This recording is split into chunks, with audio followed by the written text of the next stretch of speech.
ওষুধের দাম বৃদ্ধির প্রতিবাদে তৃণমূলের ছাত্র পরিষদের অবস্থান বিক্ষোভ। আজ শুক্রবার বেঙ্গাই কলেজের সামনে অবস্থান বিক্ষোভ করা হয়। গত মঙ্গলবার থেকে জীবনদায়ী নানা ওষুধ ও ইনজেকশনের দাম বৃদ্ধি করেছে ওষুধ সংস্থাগুলি, যার ফলে সাধারণ মানুষের নাজেহাল অবস্থা। তৃণমূল ছাত্র পরিষদের পক্ষ থেকে কেন্দ্র সরকারের বিরুদ্ধে অভিযোগ তোলা হয়। ওষুধ কোম্পানিগুলিকে খোলা ছাড় দিয়েছে সরকার, যে কারণেই তারা ইচ্ছে মতো ওষুধের দাম বাড়িয়ে চলেছে বলে অভিযোগ। তার প্রতিবাদেই আজ বেশ কিছুক্ষণ ধরে চলে এই বিক্ষোভ। এই অবস্থান বিক্ষোভ করা হয় ওই কলেজের তৃণমূল ছাত্র পরিষদের পক্ষ থেকে। তাতে সামিল হন তৃণমূল ছাত্র পরিষদের কর্মীরা। আপনারা অবগত আছেন যে আমাদের যেভাবে কেন্দ্র সরকার প্রত্যেকটা জিনিসের মূল্য বৃদ্ধি করছে, আমাদের দৈনন্দিন জিনিস যেমন ঔষধ, আমাদের মূল দুটি কারণে আজকে অবস্থান বিক্ষোভ। যে ঔষধের যে সমস্ত আমাদের দাম আগে যা ছিল তার থেকে অনেকটাই মূল্য বৃদ্ধি হয়েছে। সে কারণে আমাদের অসহায় মানুষ, গরিব মানুষরা আমরা খুব বিপদে পড়ছি এবং সে ওষুধ কেনার পয়সা তো এখন অবস্থা খুব সবারই শোচনীয় চলছে।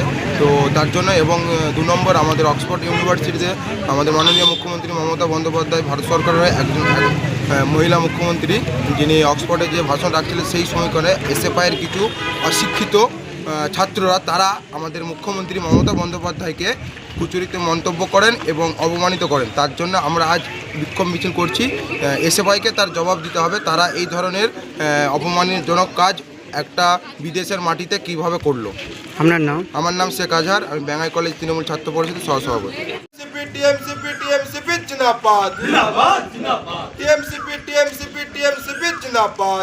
দেখুন, আপনারা একটা জিনিসে অবগত হয়েছেন ইতিমধ্যেই যে কেন্দ্রীয় সরকারের একটা নীতি, একটা জীবনদায়ী ঔষধের মূল্য বৃদ্ধি হলো। আমরা 2014 সালে কেন্দ্রীয় সরকারকে ক্ষমতা আসার দেখেছিলাম যে যেই প্রতিশ্রুতি তিনি দিয়েছিলেন নরেন্দ্র মোদী, যে 2014 সালে নির্বাচনী প্রতিশ্রুতি যে কোথায় গেল, 1500 অ্যাকাউন্টে 15 লক্ষ টাকা। আমরা বলেছিলেন যে আমরা ক্ষমতায় এলে প্রতিটা মানুষের অ্যাকাউন্টে 15 লক্ষ টাকা দেবো। সেটা সব ভুলভাল ধারণা দিয়ে তিনি তো 2014 সালে ক্ষমতায় এসেছিলেন। একের পর একটা কর্মসূচি তিনি নিয়েছেন। আজকে রাসায়নিক সার থেকে শুরু করে, সরিষার তেল থেকে শুরু করে, জ্বালানি গ্যাসের থেকে শুরু করে সমস্ত জিনিসের মূল্য বৃদ্ধি করেছে। আজকে একটা জিনিস, এখানে মাননীয় মুখ্যমন্ত্রী মমতা ব্যানার্জি স্বাস্থ্যসাথী কাজের মাধ্যমে সাধারণ মানুষের জন্য সুচিকিৎসার ব্যবস্থা করেছেন। সেই জায়গায় উনি দাঁড়িয়ে হঠাৎ করে জীবনদায়ী ঔষধের মূল্য বৃদ্ধি করলো। তার প্রতিরোধে বেঙ্গাই কলেজ তৃণমূল ছাত্র পরিষদের পক্ষ থেকে আমাদের আজকে অবস্থান বিক্ষোভ কর্মসূচি চলছিল। এর সাথে সাথে একটা জিনিস জানাই, কিছুদিন আগে মমতা ব্যানার্জি, আমাদের মুখ্যমন্ত্রী, তিনি অক্সফোর্ড ইউনিভার্সিটিতে গিয়েছিলেন। সেখানে এসএফআই কুরুচিকর মন্তব্য করেছিলেন এবং হেনস্থা করেছিলেন। তার প্রতিবাদে আজকে বেঙ্গাই কলেজ তৃণমূল ছাত্র পরিষদের পক্ষ থেকে আমাদের অবস্থান বিক্ষোভ কর্মসূচি আমরা পালন করলাম। আপনার নাম? আমার নাম সৌনভ সাঁতরা, আমি গোয়াট 1 নম্বর ব্লক তৃণমূল ছাত্র পরিষদের ছাত্র নেতা।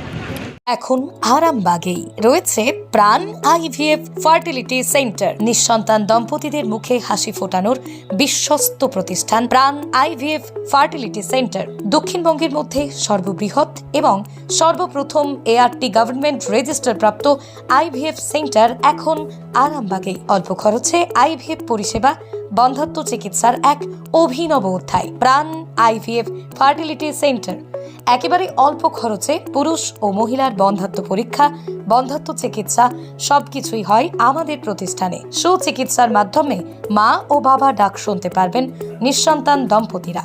তাহলে আর দেরি কেন?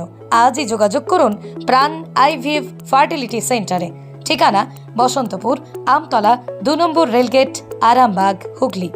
যোগাযোগ নম্বর 7865858781 অথবা যোগাযোগ করুন 7908098172 এই নম্বরে।